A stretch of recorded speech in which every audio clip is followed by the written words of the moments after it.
Hi everyone, so today what I thought I'd do is I'd go through my Live Twin Runick Spright deck that I played for the Open. Obviously I didn't do very well at the Open, I did really badly actually, but I spent a lot of time working on this deck and I thought that it would be worth showcasing the deck, going through some of the combos and then describing some of the problems with it, because then you can either make the decision where I've done quite a lot of the work to start with if you want to expand on it, and then you can find lots of stuff that doesn't work. But I was actually I was quite proud of the deck. I thought it was really good going into the event, but then I just found a lot of the problems that I got, like a lot of the problems that I found within the event. I can go through some of those as well, but yeah, there was someone else I was speaking to who come to the same conclusion about the different ratios and stuff as that I did. So I think this is a good starting point for the deck if you want to take it further. And I think it probably could be good in different metas, but just not this one.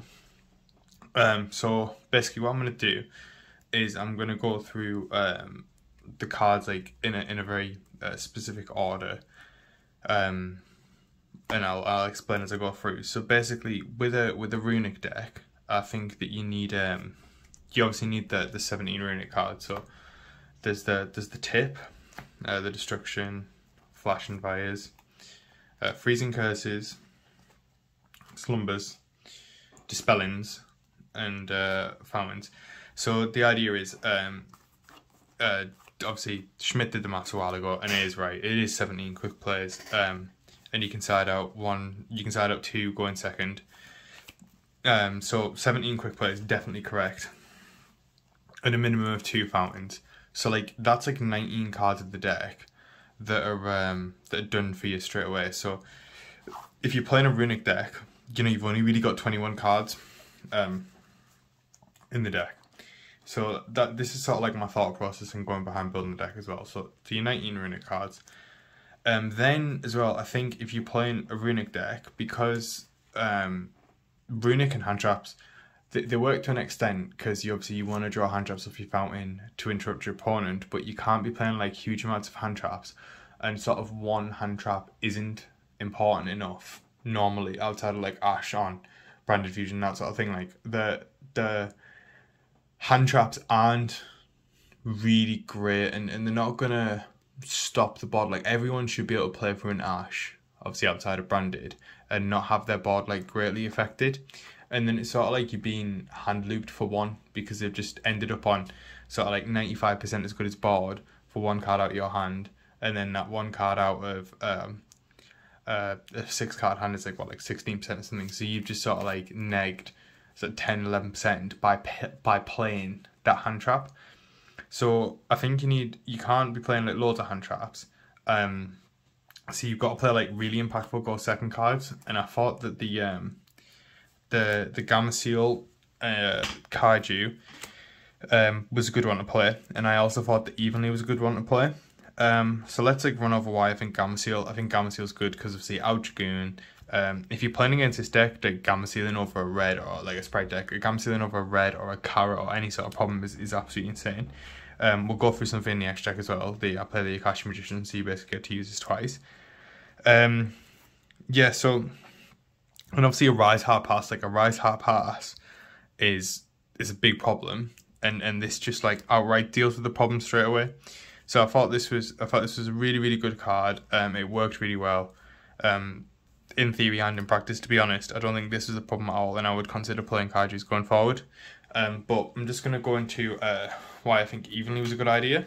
So obviously people are putting up like one, maybe one negate, right, into an Evenly. So whether that's the Carrot, or whether that's Baron, right?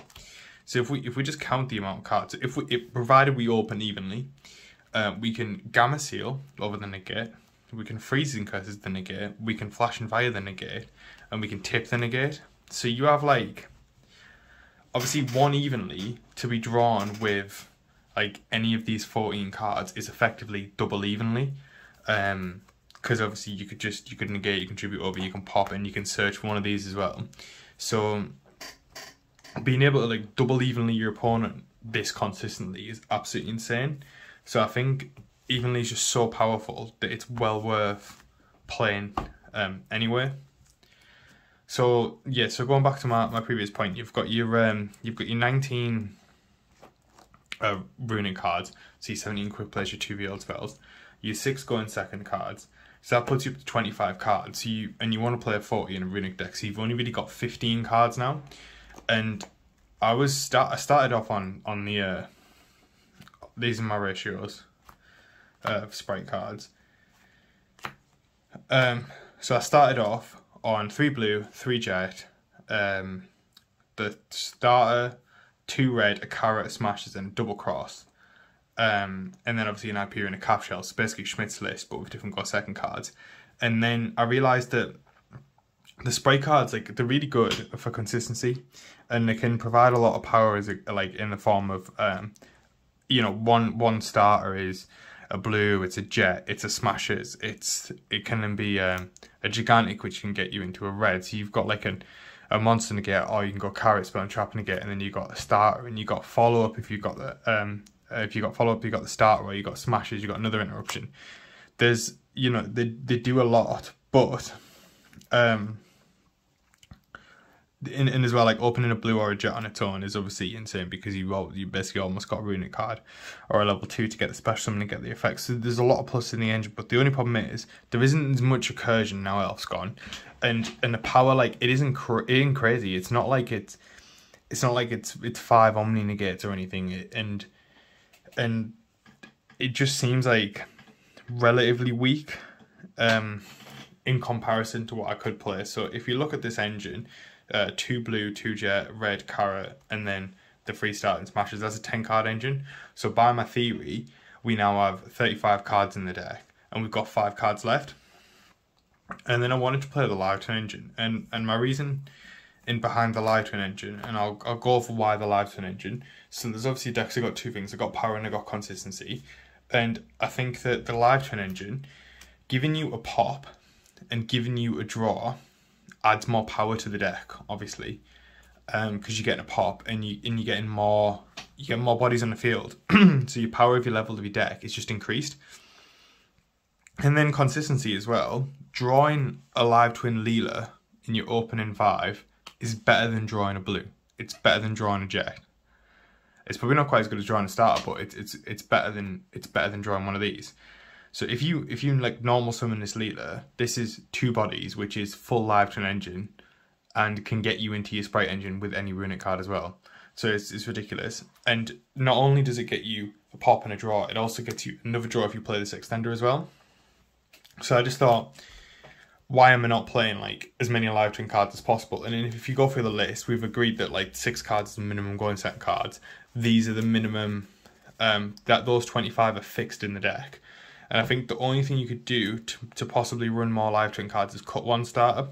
But I was doing some maths, and I think like diminishing returns and stuff, I think this is like the perfect number, and you see it often enough. And if you don't see these cards, then and if you don't see these cards, providing you haven't drawn like 3 of these, or, you know, 2 of these or whatever, you will be able to get into the Live Twin engine by other means, and I'll show that as well. And I think that's worth going through that. So that was my philosophy about building the main deck. And with these Live Twins as well, obviously when you go second, you can side one of these out as well, so it can make the siding patterns a bit more flexible as well, and we'll go over that in the side deck as well. Let me know if you want me to go in much more detail. I know I did bad with this deck and everything, but I still think it's worth like sharing the thought process, because it can be helpful. So the extra deck, 3 Hugins, 1 Jerry, pretty standard, 1 Omnivaru, 2 Gigantic, again pretty standard, 1 Woodcracker, we'll go through this in a second, 1 Akashi Magician, again, I outed Dragoon with this because I put it under the extra monster zone, and obviously you can Kaiju into the zone into the extra monster, so make this bounce a Kaiju and Kaiju them again, so it's really useful, lots of applications, really liked it. 2 blue Live Twin, because you know, if you're playing against Akashi, and 2 red Live Twin, you don't want to be playing 1-on-1, because if they rip 1, you've just ripped your entire engine. And I'm playing more, so I want to see more in next deck as well. Play the 1 Sprint, we'll go through why this is useful again, and then playing the 1 Unchained. Once this gets on the field and resolves like 1 turn, you've won the game. So yeah, the Mudcracker,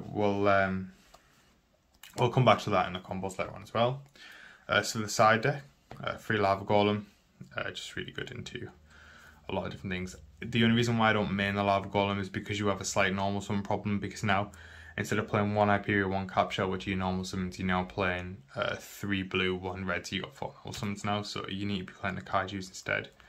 2 Magna, 1 Druis, and then 3 Ash, 3 Eradicator, 1 Kurikara, 1 Red Resonator, and 1 Double Cross. You can probably figure out the side deck patterns by just looking, but like I said, let me know if you want some more examples of that. So what we're gonna do is just do a quick like sort of combo tutorial. So if we start with like something like, let's just do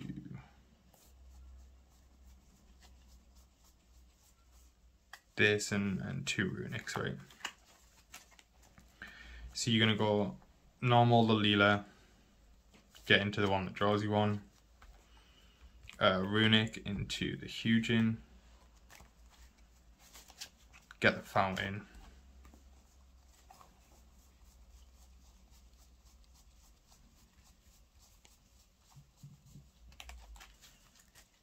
because we've got some, so we'll have pitched a card there, so we have 2 more cards in hand because we started with 2 Runicks in the Leela. Then we will overlay into Gigantic effect. You want to use the blue one as well, so you get an extra draw. Gigantic goes into blue, goes into Jet, gets you a starter. Then at this point you can Fountain this to summon. Then you get 2 more draws by putting these to the bottom.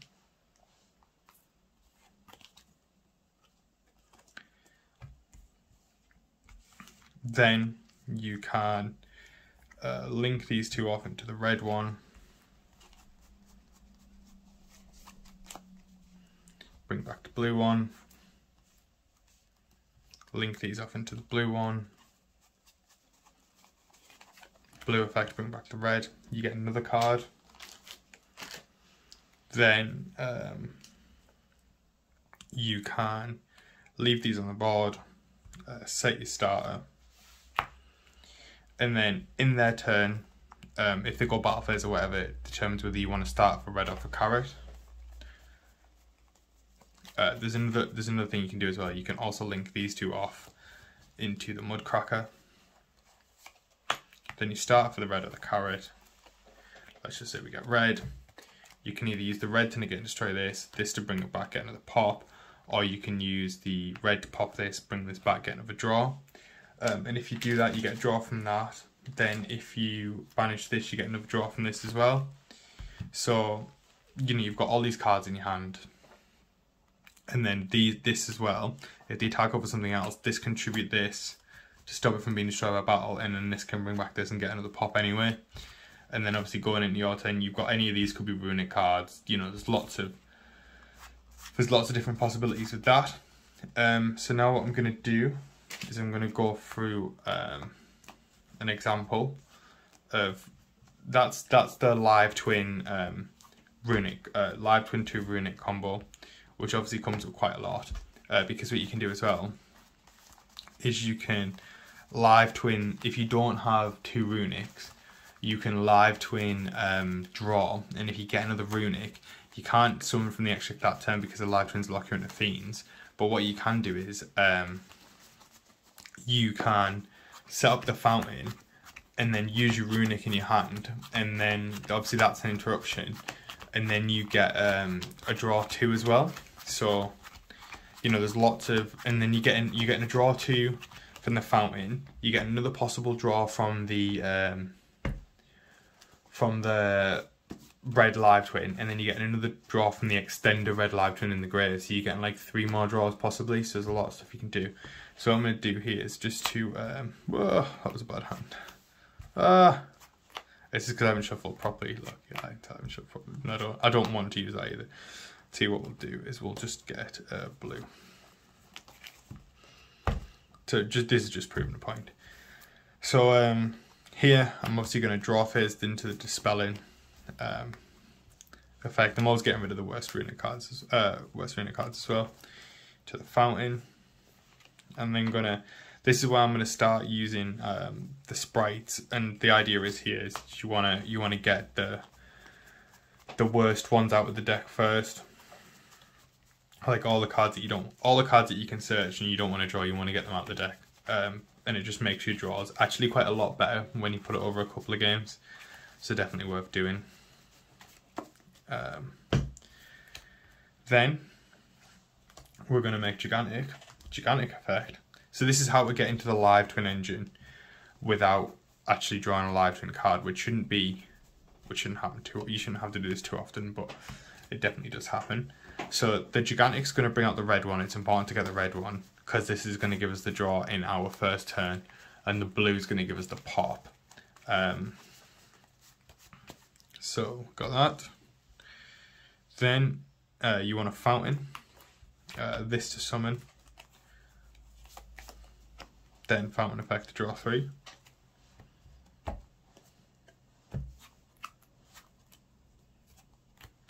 Obviously you haven't normal summoned at this point, so you could normal summon this, but I'm going to pretend like I never drew that. Again, what's going on? I haven't shuffled properly. Pretend like I haven't drew that. So link these two into Sprind. So yeah, the reason why I put the blues back there is just so I can show you how to get into without drawing any of the live twin cards. So you link those two into Sprind. Sprind sends this. These two then make the red. The red brings back the blue, goes into the blue brings back the red, you draw another card. Again, this is stuck in my hand. Then you can start dropping your stuff, so you got carrot, and then you can starter into red. This is why I think the deck's good. It just doesn't work in practice this well. In a vacuum it seems really, really good, but it just seems to get like, I don't know, I literally don't know what happened. I'm gonna try and reflect on it, but I think it's time to like try and find out something different. But yeah, so just the points of interaction again. So we've got red tributing, probably tribute this, and then you can do quick effect of this to bring this back. So this then draws a card. You could do carrot to tribute this. So that's one negate from here. Let's get some kind of dice out here. Let's have a look what we've got kind of interactions here. So we got one from the red, 2 from the carrot, 3 from this to bring back this and draw another one. So that's a pop. Then you got, if they add, you got effect this to banish and draw 1. Then you've got your tip to search. So we'll just get like a freezing curses here. Freezing curses to negate. So that's 4. We'll pretend we didn't have any more Runicks, because then we get another 2 draws. And then obviously the flashing fires will be during that, but that's a bit lucky. So basically we have like 4 points of interruption almost guaranteed if this combo goes off. I mean, it was nice to draw another carrot. That one might not have been there, but the similar thing, you could just red tribute this and it'd be 1 less. So we got 2 draws off the fountain, which I would say is pretty average. We got a draw off this. We got a draw off this. And then we're drawing for turn. So you've just drew another 5 cards ready to go. So like what kept happening was this board just despite having a carrot negate, it was like I'd use the carrot negate on, let's say, desires or something, and then they'd just like cosmic cycle on a fountain, and that turns off a lot of interaction. Or they would like, I got lightning stormed for attack after my carrot got baited, and it's like the field doesn't look too terrifying now. And then another time as well, against Sword Soul Chenying, just went ham. And then against Branded, you have to negate Branded in red with this if you've already burnt your carrot, which I burnt the carrot on a Lubra or something, and then I have to negate Branded in red, otherwise Guardian Chimera's going to pop it anyway.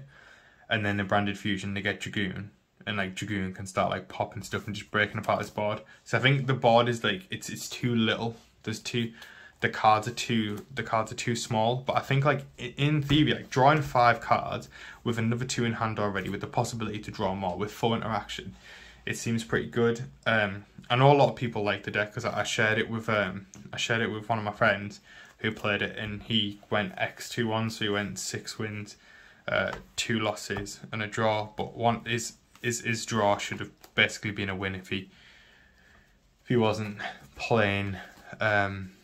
He didn't have a great deal of sleeves. He wasn't playing too clean and got technical warnings, and then got upgraded to a game loss. So, but he was winning the game anyway. So he could have gone 7-2, which would definitely been good enough for like top 16.